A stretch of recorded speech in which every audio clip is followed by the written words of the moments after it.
We're living in the crazy world. But what's going on underwater? Well, to answer this question, I can talk forever. It's just plastic. It's plastic, majority of time. They come straight from the ocean to your art pieces. Straight from the ocean to my art pieces.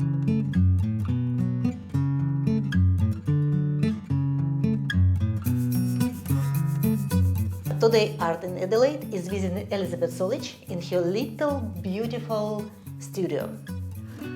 Hi, Elizabeth. Hi, Victoria. Elizabeth, I remember my first impressions of your works when I saw them in a gallery. Wow, they're so nice, so bright, they're so funny. But when I came closer and checked a wall statement, I realized that it's not just funny pictures. And I realized that you had some very serious message about environmental issues. Can you tell us, please, why it's so important for you and which issues are the most serious at the moment? We're living in the crazy world of things happening around us, of which, just to mention, the burning of fossil fuels is the major contributor to greenhouse gas emissions and climate change. And we've got also plastic in the ocean, which is a massive problem, and it causes lots of death of marine animals dying in the ocean because of the plastic pollution. On top of everything that happens around us, we have unreasonable human behavior.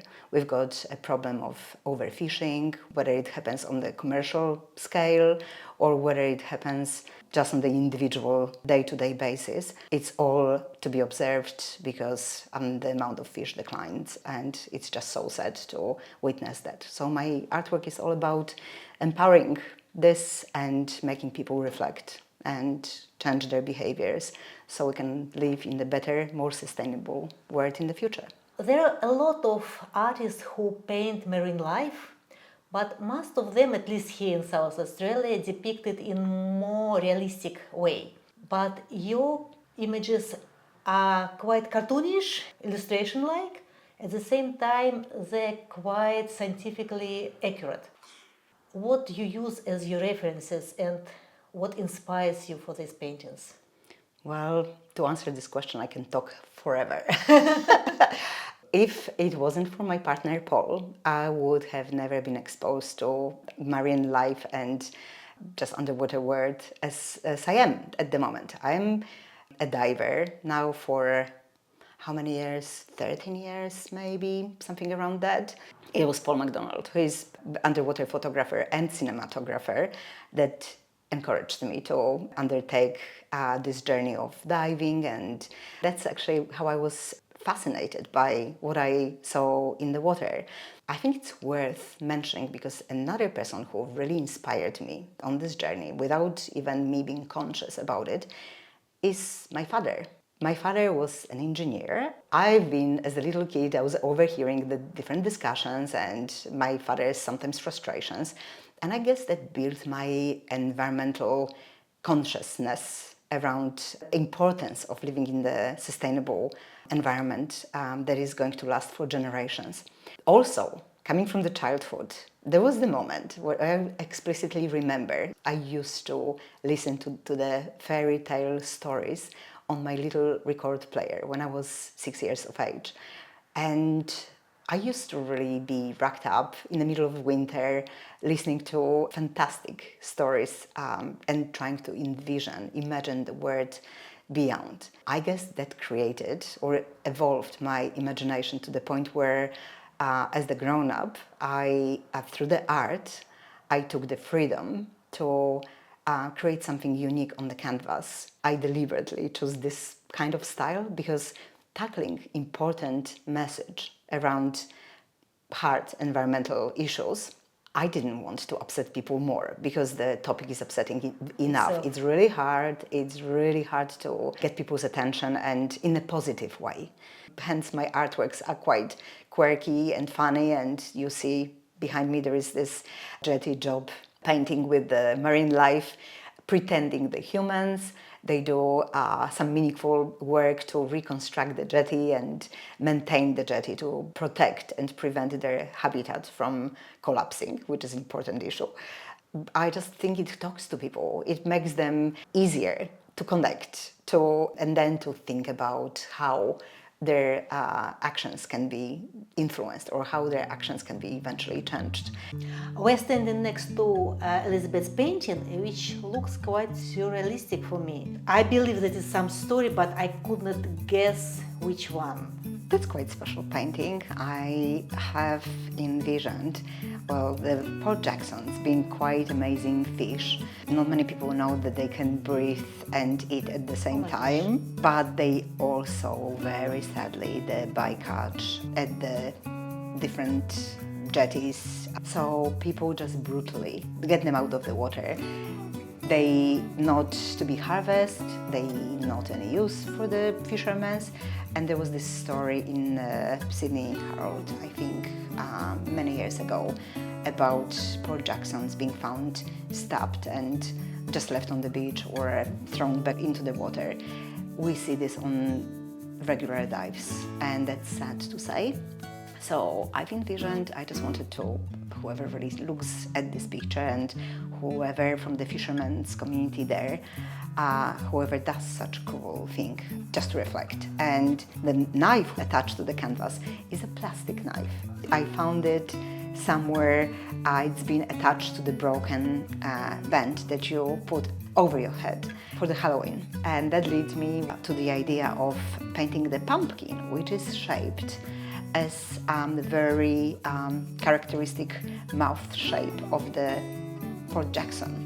So I've created something similar, and this stone just to remind people how many marine life dies that way, which is totally necessary. And if we see or we take out of the water something that not to be harvested, we just need to put it back. It mustn't be killed, because if we see an animal, being a dog or a cat, which is treated that way on land, there will be probably advertiser involved, lots of newspapers. But because not many people can see through the water unless you're on a dive, people don't know.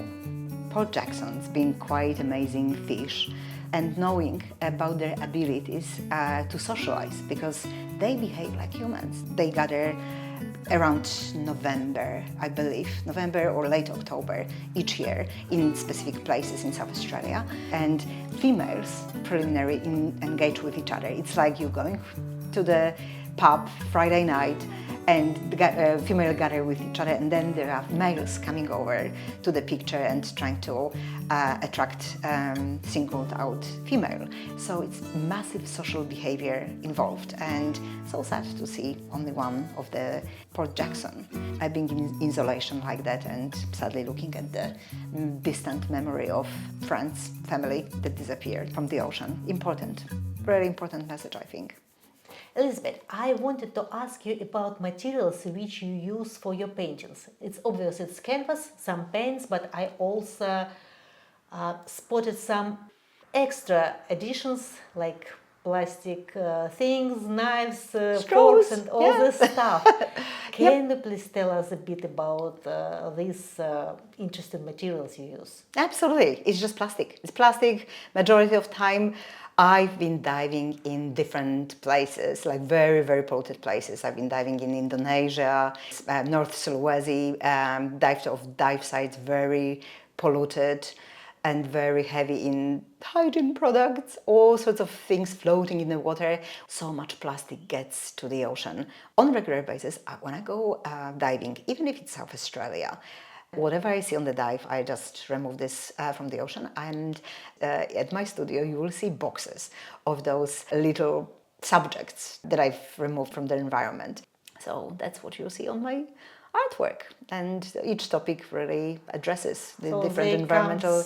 They come straight from the ocean to your art pieces. Straight from the ocean to my art pieces. And when I've created the piece some times ago about the bread tags, and in the past my friend just smartly mentioned Claire yesterday, and she says, well, do you realize that the painting, the artwork that I got from you with the bread tag, it's not the thing anymore. It's now has a historical value, because we don't have the plastic bread tags. It sits in the past. So, but the artwork to make us remember, it's still there. So that's what I'm utilizing. I will keep probably to stay in track, and I think it's really important to talk about it. And also, I have published in the past my book, the Aqua-Clare Ocean Adventures, which is just here with us. Yes, that's the one.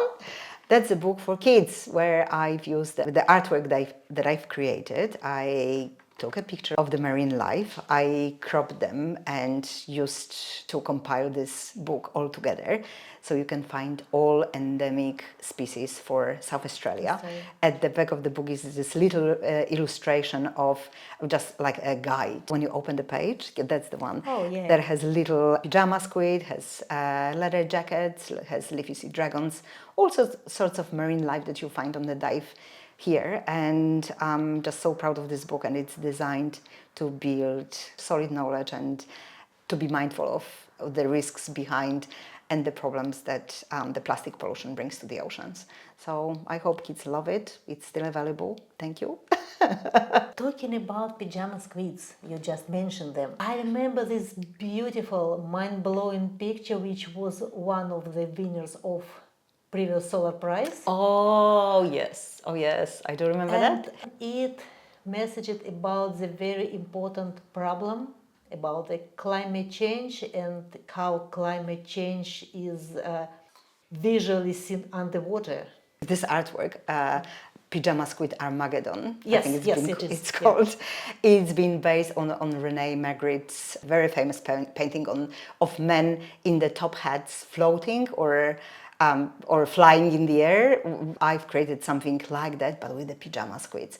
Pyjama squids with the tall hats. The reason behind is because we know Belgium is far away from here and the climate is so different. So as the finalist, when I asked to deliver a speech at the Royal South Australian Society of Arts, back then by Pete Fletcher, who has organized the Solar Art Prize, I said that the pyjama squid one day decided they're going to just pack up their suitcases and just leave the South Australia to go and live in Belgium because it became too hot. When I go diving, for some time now, I used to see things in the marine life in the water that I didn't see before.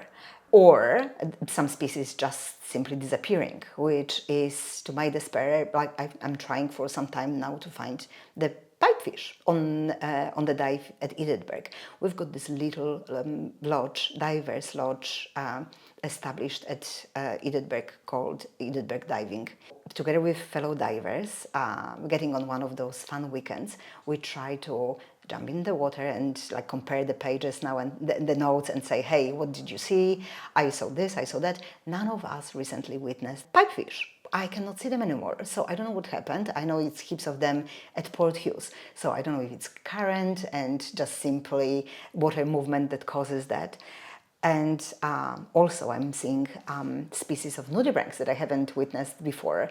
And So they moved in. They moved. So behind me there is another important picture, painting of the one over there with our famous South Australian marine biologist Janine Baker, which I stay in touch with, and I've learned so much from her, who researched different species of nudibranchs in South Australia. So this painting behind is actually dedicated to her. After the dive, when I see something unusual and exceptional, I just send her a picture and say, hey, Janine, what is it? Have you seen this before? So she will usually comment on, oh, that he's undescribed species and belongs to the species of Eubranchus or something else. So she's always a person to go to, and plus I've got a lovely network around of my friends that we always go diving together. So we just bounce ideas of each other, compare notes, and it's really good to be supported. Elizabeth, what's going on in this picture? I see some signs of travel and such a strange fish. I have no idea, but it's so interesting. Worty Prowfish, and the painting is special. It's for my daughter Alice. She doesn't know it's hers yet because I've never given it to her officially. It's still with me, but So she'll know about it from this interview. probably. It started where she started her journey as the kid in a little house in Poland, and then went to the kindy, went to the school, and then there is this little kangaroo and the plane where we transitioned to Australia. And the journey continues through the primary, high school education back to London. So she's now based in London. She's got her independent life, a wonderful relationship, and the next between the London, the big Gherkin kind of building, and the house from her childhood, there is this Cleopatra needle, which represents the infinity. Some people believe it gives you immortality or transition to the next dimension. It's lots that the Cleopatra needle has been referred to. I thought I would just use it deliberately because I miss the connection between what happens here and the childhood, because it's always this connection we're looking into. On this painting, you can see the Worty Prowfish, and they special species because they have warts all over the body, and every couple of weeks they shed their skin. Every couple of weeks? Every couple of weeks, apparently. At some stage, the water gets in between their body and under their skin and expands more and more and more. They look a little bit of like a balloon, and then they squirt the water throughout their gills. They manage to wriggle out of their skin and do it all over again. And this is to protect themselves from different algae growings on their skin, and it's a hygienic thing. So I just been thinking, really deliberating for a long time.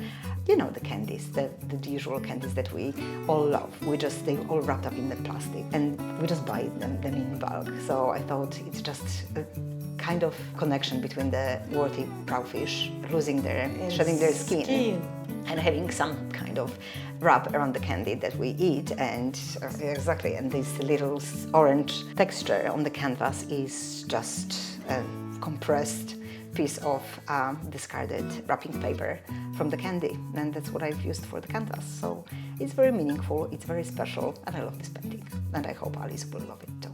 You were diving in different parts of the world, and I believe that at least South Australian beaches are quite clean to compare with other places. But what's going on underwater? Did our ban for plastic forks and cutlery and straws and bread tags, did it help improve the situation underwater? Absolutely. It's just on the regular dive, even walking down the beach, and I think everybody can see this, it was so much rubbish. People just dining on the shore and enjoying themselves on the beach. Everything left on the beach would be washed into the ocean and washed somewhere really miles away from South Australia. It takes such a long time for plastic to break apart. And I know there is lots of initiatives around that, how to utilize this plastic products and just make some other items out of it, whether it's building materials or whether it's for different environmental usage. Absolutely, on the dive in South Australia, we see so much less plastic stuff, because on regular dive I would see the plastic fork and knife, and I've even painted floating or just sitting there on the bottom of the ocean, and all limitation of the plastic does the magnificent work for protecting environment. And I'm glad that South Australia did that. I'm really honestly hoping that the whole world will be coping better with the plastic pollution, because we currently don't tackle this problem well enough. Less plastic is absolutely better for all of us, for a sustainable future, I think. That's my humble opinion. Elizabeth, I know that octopus are absolutely fantastic animals, but I have never heard them playing golf. What is this picture about? Is it some secret power which we did not know about? The octopus, they're definitely problem solvers, they are. And you need to see the little octopus guarding the golf hole with his tentacle and really trying to cheat at the same time. But the real messaging behind this is that I've used for this painting the synthetic textile, something that the top of the pins are made of. We just wear them commonly every single day. So when they get washed, the microfiber, which they made of, a kind of microplastic, Yes. gets to the common waste, and there's no way to hold them. to hold them, exactly, to select them from the waste that goes from the washing, and unless we have a specialized filters. That's what it is about. I just use the little piece of cut from the very old tablecloth, and that's actually what the flags are made of. And we don't wash them too often, they float in the air, but it's just a common problem. We use synthetic clothes, and the microfiber and microplastic itself, it's a huge pollution and polluter, and that's how it's just that microplastic gets to the food chain and affects us in a way as well. Tell a bit about your artistic journey. As a child, I loved looking into comics. I just loved it. I tried to draw, and when I was based back in Europe, before I applied for architecture, I enrolled for this drawing lessons, the professional drawing lessons. We were meeting in a group of 5 people, drawing, being instructed about the perspectives and about a little bit of shape and form and composition. And I passed exams. I was accepted for the architecture study, which was a big thing, and I loved it. I've been in the past drawing very boring structures, black and white, on white piece of paper, just using the pencil and basic equipment, till one day my little daughter came over to me and said, "Mom, why are you drawing this? Why is it just what you draw and what you create is so boring? Why don't you introduce a little bit of color?" And that's when I started experimenting with oil, and I've never changed it to anything else. I just love this style, and all of a sudden this world of color would open to me, and thanks for my daughter. But my artwork in the past are so different. It's just because I was not introduced to the marine life, so only when I made it to Australia and properly started diving and taking pictures underwater, because I'm also underwater photographer. I remember when one day the lovely people and beautiful gallery at Marion Civic Centre, Yep. they have invited me for the exhibition. I submitted one of the images of the DVC dragon, I think it was. In this case, it was photography, not a painting. It was a photography, because since I've arrived to Australia many, many years ago, I couldn't paint. I had a mental blockage. I just couldn't get my things together. It was always in there, but I just put it on hold and procrastinated with that for a really long time. And all of a sudden, this woman approached me. I remember her as it was yesterday. She started talking to me, and she says, "Oh, show me your artwork. Like, which one is yours?" I just took her to my DVC dragon.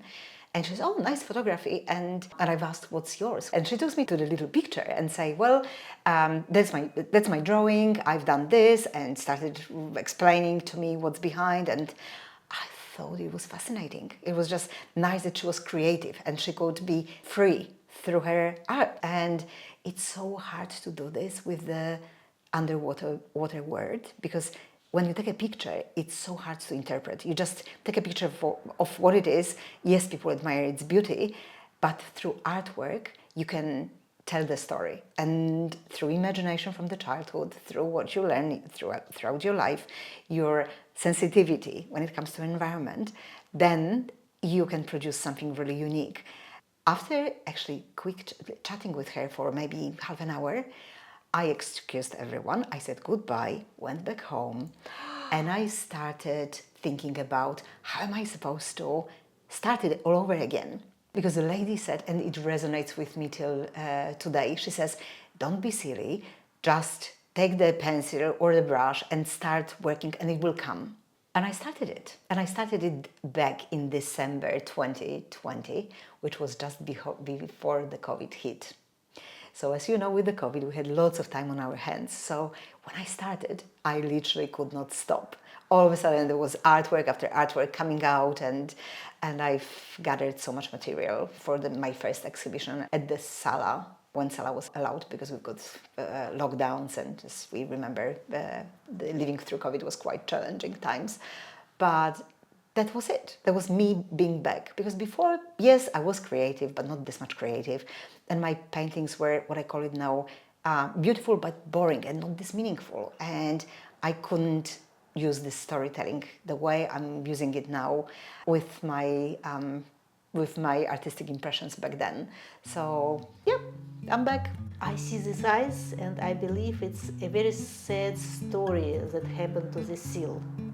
What did you want to tell us? Yes, there is one sad story and there is one very sad child, because I remember, as it was yesterday, Josie came home and she says, "Oh, did you hear what happened?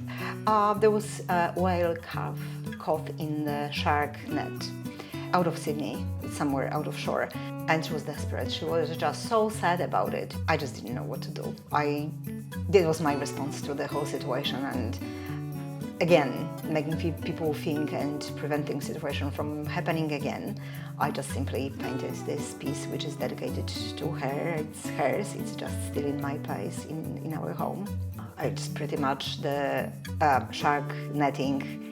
It's not preventing people, not making them any safer, and there is lots of animals being caught in those nets all around Australia. So we've got seals, we've got dolphins, and they just eventually get tangled in the shark nets and then they die. And it's so sad because it's not targeted towards them, it's just to protect people. But again, like they said, research and technology should be more advanced to look into other means to repel those danger, to keep them out of humans' reach, but not that way. So that was my way of saying I'm really sorry to hear the story, and I hear you and I am with you. That's why this piece was created.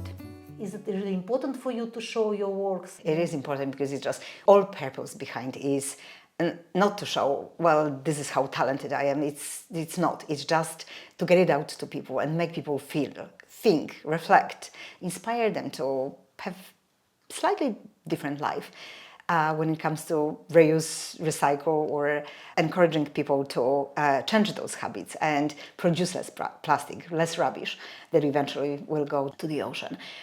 I've got regular places where people can see my images all the time. Which ones? That place at Flinders Street, a Thai Do little Vietnamese place, just opposite Santos.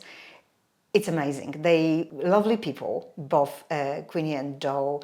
They're just amazing. They welcomed me from day one. They said, well, there's wall space, just please bring us some prints. We'll just put them on the wall. And by this exposure, I regularly just change the pictures, rotate them, and once one is sold, I deliver another one, which can be there for display. And the other place is Edithburg Location Cafe. Lovely Terry, she's amazing. She says, Elizabeth, bring them back in. She sells them the same, very similar way. So those places are important.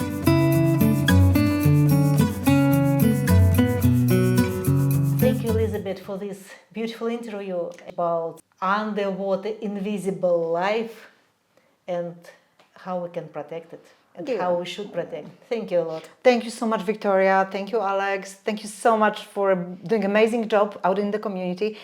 I really admire what you do.